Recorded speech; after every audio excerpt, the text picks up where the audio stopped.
Okay. Welcome, you guys. I am so excited for today. I have a gal named Lindsey, and she and me have never met. She's amazing, and she actually reached out to me and said that she would be willing to share her story. And she is a birth mom. And so I am so excited because just the love and respect that I have for these women is huge because women like her, my life would not be possible if it wasn't for somebody like her to go ahead and make one of the biggest sacrifices ever. And so I am so excited to hear from her, her story, and learn more about her. And I just really appreciate that she's going to sit down, take some time with us, and share her story for you guys to listen and to learn. That's one of the biggest reasons I'm doing this, is so we can learn and know. Each story is different, but it's so beautiful in its own. So I will go ahead and turn the time over to Lindsey. Hi, this is awkward. Hi, this is my daughter, Scotty. She's 1, but so I got pregnant right out of high school at 18. And I wanted to keep my little girl. It was a girl.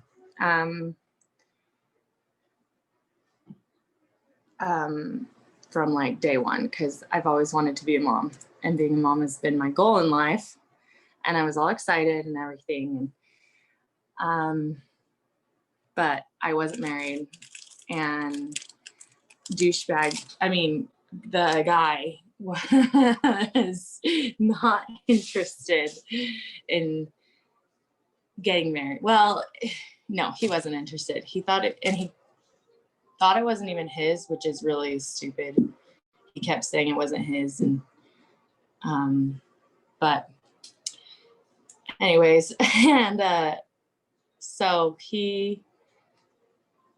I was about 10 weeks when he like got out of there completely, like when we split up completely, and decided like he said if I kept, he would be the cool dad and take over, and he even like threatened to take the baby away from me completely. And I don't know, it's a hard situation in general, and like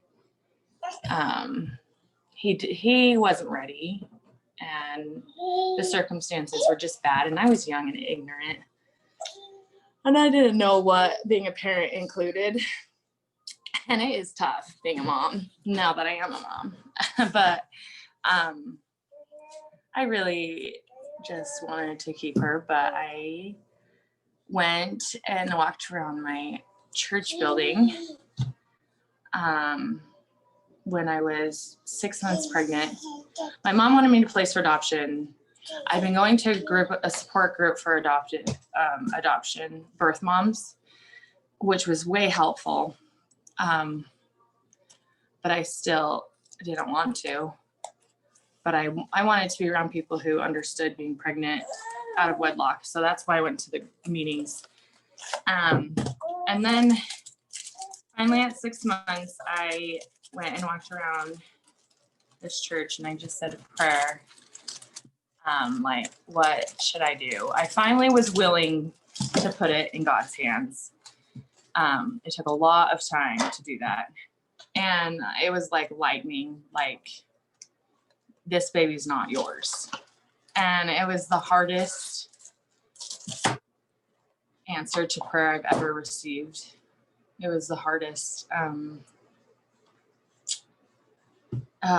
just the hardest in general. And I didn't feel like it was fair for a long time. I was angry, but I was like, okay, fine. Then, like, if she's not mine, then you have to help me find her family. Like, because I would look randomly at like profiles, and but I wasn't interested, like dedicated to finding her family, because I was her family. I mean, I was her mom, and how do you choose somebody to be a mom better than a mom? You, like, who's the mom? So it was really hard for me to look into that, but I had the feeling that she wasn't mine, and so I had to go with it, and I just had to I knew that if she wasn't mine, she was obviously somebody else's, and I needed to get her to her family. So at that point forward, I think like 2 nights later, I went and got on the computer. No, that night I think I got on the computer and I found 6 families that I liked, because I finally decided I was placing. So, or I was like 90% sure I was going to place at that point. So I found 6 different families, and I remember making note cards for each family and their name and what I liked about them, and like special things, like what like drew me to them. And I think I sent out all 6 emails to those families. Or maybe just her family. I think I sent out, because they said to not, on the other side of adoption is caseworkers and all sorts of lawyers and crap. And they told me to not contact very many people, because it gets their hopes up, and it really hurts them if you choose not to. And I get that side. Like, I'm sure it's a heartache, but it was really frustrating too, because I was like, how am I supposed to just pick a family without talking to them? Like, I need to like talk to them and meet them and stuff. And they're like, because they didn't want you to meet a family until you actually like had it narrowed down to like 2 people. And I'm like, that's just so weird. So it was really hard, because I had to like just go off of whatever the profile said. So that's why they told the couples to like make their profiles super, super in depth. But I seriously read over profiles hours for 2 days straight. And then the 3rd day I got back on the computer, and the couple that I liked the most, their profile was taken down. And I immediately was like, oh my gosh, that was her family. Why is it taken down? So I called my caseworker and I was like, I found her family, but the profile's not there anymore. And she's like, oh, they actually got chosen already and so their profile got taken down because they were chosen by another birth mom. And I was like, oh, okay, like, but they're supposed to be her birth mom or her family. And like, when that came out of my mouth, I was just like, whoa, that's weird. And she was like, oh, maybe they'll take 2 babies. And I was like, well, we'll just see. Maybe it's not meant to be, because maybe that since they're not her family, like it's not, I'm supposed to be her mom. Like, I'm going to keep her in. And so I gave it like, I think it was 2 days. I think that was on a Tuesday. And then I gave it 2 days. And then Thursday I looked at the computer again, just to look, and their profile popped back up.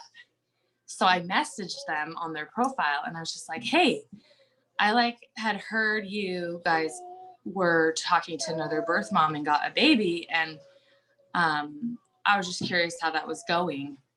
And they emailed me back and were like, actually, it fell through today. And the birth mom had chosen another family, and they like got the phone call like an hour before I emailed them. And I was like, oh, well, I saw your profile back up, so I thought something must go on. And they're like, their profile was not supposed to go back up. And I talked to my caseworker, and she's like, I don't know why their profile was back up. Like, it was seriously crazy that their profile came back onto the screen. Like, it wasn't supposed to. And so I was like, okay, like, let's talk. So then we sent emails. I actually have a book of all the emails we sent back and forth for months. And I seriously got to know every single thing about every single detail about both of them, their families. I probably know their families better than their like her best friend or her cousin. Like, it's crazy how much I know their families. Hi. And then after a while, I think it was like, no, it was, we were talking for about a week before. And then I was like, hey, I'd like to meet you guys.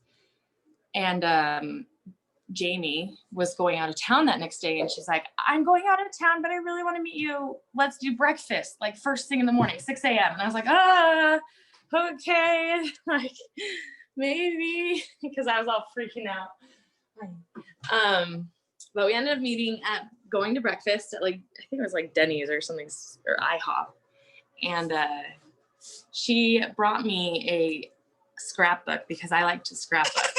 Actually, she get it. But she brought me just a plain scrapbook, and it said Princess on the cover because I kept calling my baby Princess. And she's like, no matter what you do, I knew you like scrapbooking, and I wanted to give you this. And it had like a bunch of different like things in it. And it was so cute. And it was just like, because she likes scrapbooking too. And so I thought it was really special that she gave it to me. And I told her thank you. She went out of town that next week. And we had planned to meet again. I wanted her to meet the birth dad and my family before I told her that I was going to place with them. I didn't tell them, so I hadn't told them yet. And so she went out of town for a week, and when she came back, we had a date set up to go out to dinner at all of our favorite restaurant, Costa Vida, which is really crazy. We had so much in common. It was crazy. Like, it was seriously, everything just aligned. So we went out to dinner, and then I got him a card. I wish I would have done it better, but I just got a card that said like, congratulations, your star is coming to you, or something like that. And then I like wrote in it like, I choose you, or something like that. And I should have put she chooses you, because really that's who was guiding me, and God was guiding me to put this baby with this family. And so they started bawling, and they come to my doctor's appointments after that, and we became even closer. And I'd go out to their house probably like once a week, or they'd come to my doctor's appointments once a week. They lived about an hour away from me, so it was a good drive for both of us. But we stayed in contact, and when I felt the baby move, she was able to, I have a picture of her feeling Hensley is her name, move. And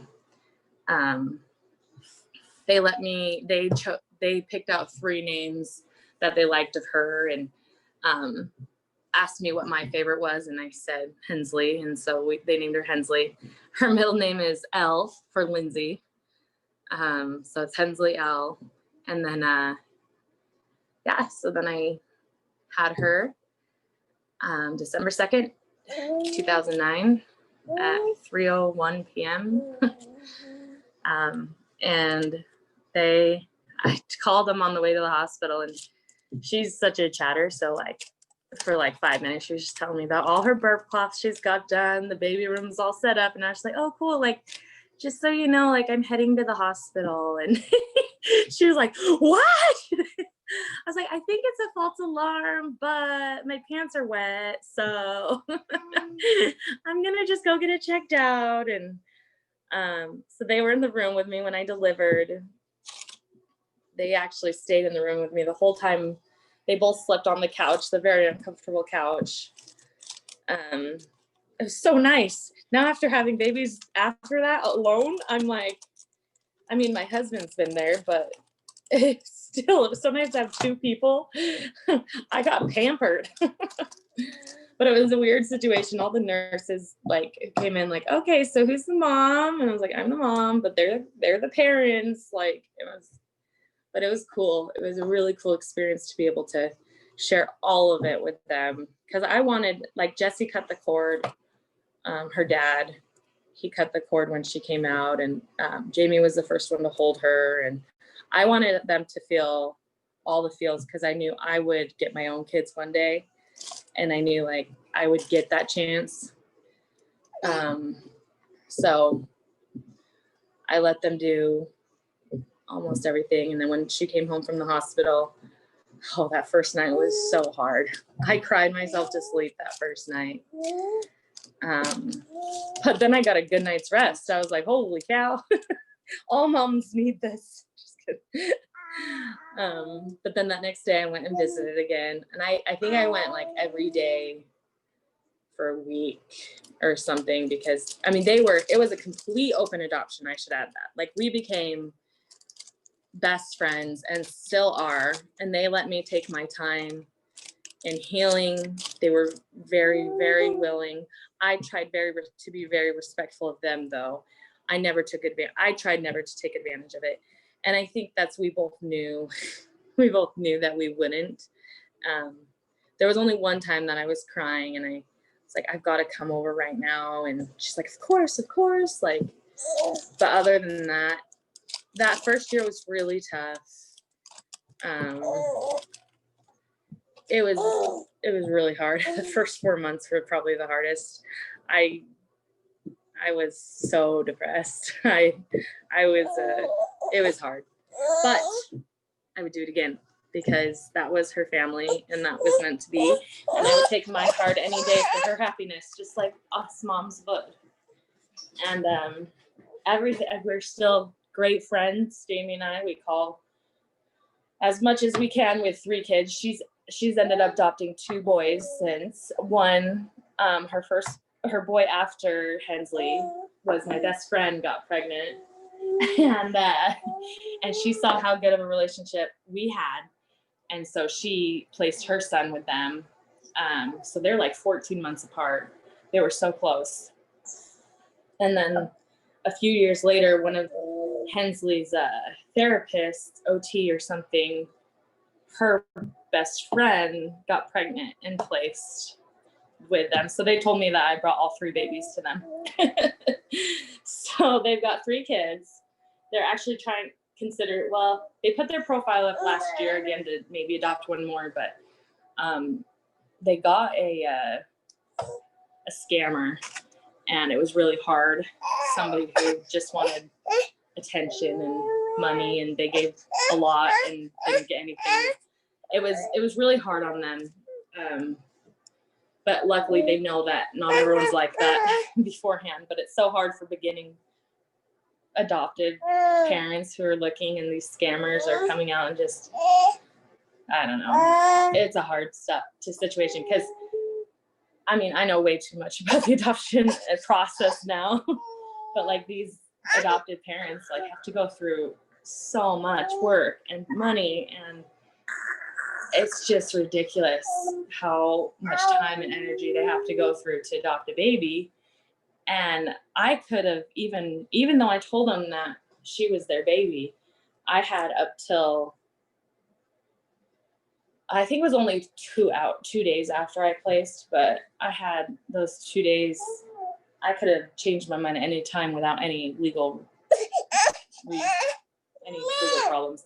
And I've had friends that have, and then decide, like, I have a friend who placed at 9 weeks because she knew she should, but she couldn't, and I don't blame her. I mean, those hormones after you have that baby, it's just ridiculous. It's not even fair. And then having to go through all that. So that's the gist of my story. No, I love you have me, like, it's so good.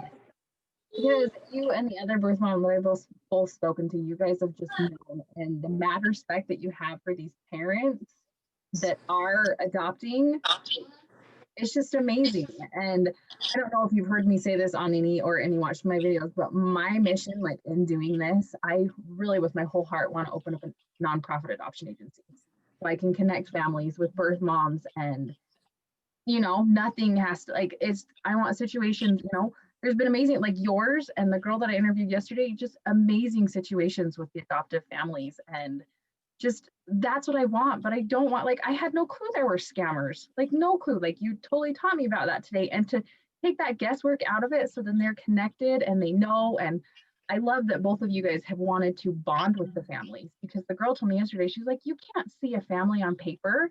You can't get to know them on paper. She's like, yeah, you can read and they look amazing, but you don't know who they are until, and I love that both of you guys created such a good relationship with these families, and still to this day have such an amazing relationship with these families, and they respect you guys so much back from what you guys have said about both of them. And it warms my heart. And I know not every situation is like this, but I just think it's so amazing and it's so wonderful. And you guys are I seriously have so much love in my heart for you, because what you guys do and what you guys give other people, like not only the kid, but the parents that want one so bad, and the ripple effect that you had with your friends, like I can't thank you guys enough, because like I'm one of those kids that benefited from that. Like I have a mom and I have a dad, especially in my life now where I wouldn't have had that before. And so I know I'm over here bawling, but it's like one of the best things ever. And I've loved doing this. And I really appreciate you taking the time to tell your story to me. Like,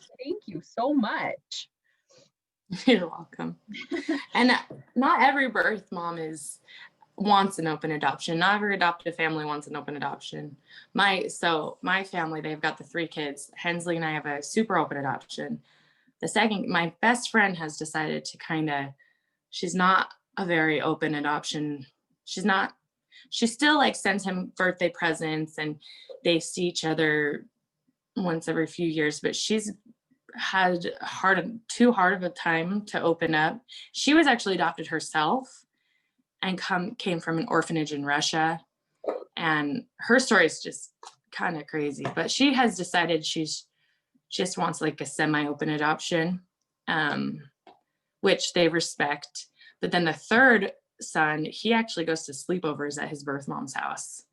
And like they give like her complete, like she takes their son all the time. Yeah. And they're just like, well, she already gave him to us. Why would she just take him? You know, who better to trust than his own birth mom to take care of him? Like, so I'm like, well, that's awesome. You guys think that. Can I take Hensley? I'm just kidding. No, and they totally would, but they would let me if I asked. But I live in Indiana and they live in Utah, and it's just, her birthday's coming up and I'm just trying to figure out how to get there. But no, and that's crazy to me because I think that's super rare. You would never hear of like, you know, kids going to their birth parents or whatever. And I yeah, know that is a big fear of like people who are wanting to adopt, that like the birth moms are going to come and take them back. But I mean, with you and the other girl, it's not been that situation. And with parents who have adopted, they're just like, it's meant to be. If it's going to be, it's going to be. And if it's not, and I mean, I've always prefaced too, is like, who knows if my own children don't run away from me if something happens? You know what I mean? My own flesh and blood.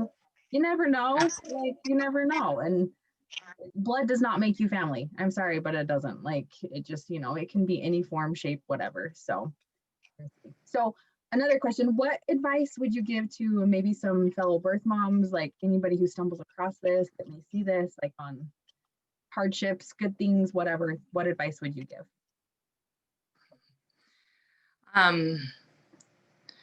My first thing for anyone is don't judge somebody's hard, because not everyone knows my story. And some people think like I guess they don't think I've amazing life or whatever. I mean, I feel like I've got a great life. But if you didn't know my hard, then, you know, it's just don't judge what you think somebody's heart is.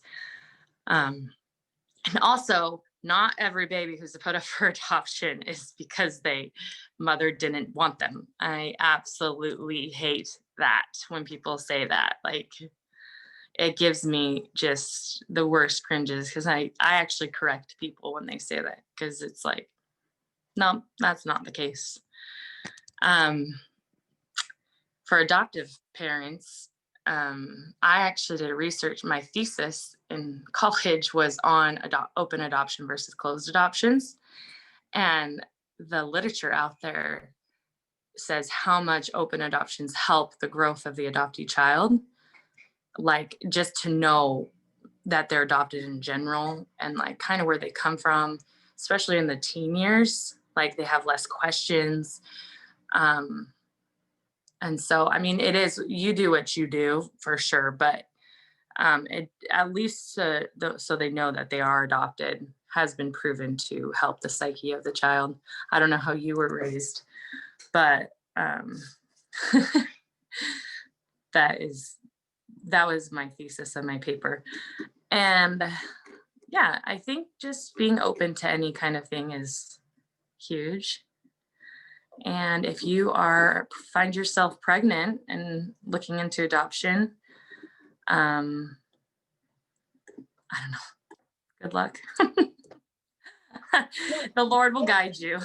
I don't know. I love how you said to make sure like it's known that they're adopted and all those sorts of things. For me, it's a little bit different because I am Hispanic and my parents are white.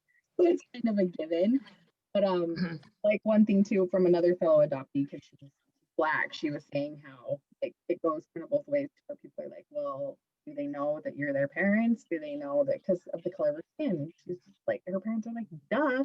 So I love that you said that, to incorporate that and to, make known, because I mean, granted, and I mean, it's hard because mine was a closed adoption, so I didn't know hardly anything. I was international, and a Yeah. lot of it was, my mom just didn't know. She tried to get as much info as she could, but she didn't know. And I love that you said not every birth mom, probably the majority of birth moms would say, no, I wanted that baby, because my own birth mom, now that I've met her, has said that. She's like, it was the hardest decision. And we wanted you, but it just was, at the time, I just couldn't with financially where I was at. And, she's just like, I wanted the best for you. And I knew that God had a better, a bigger picture for you.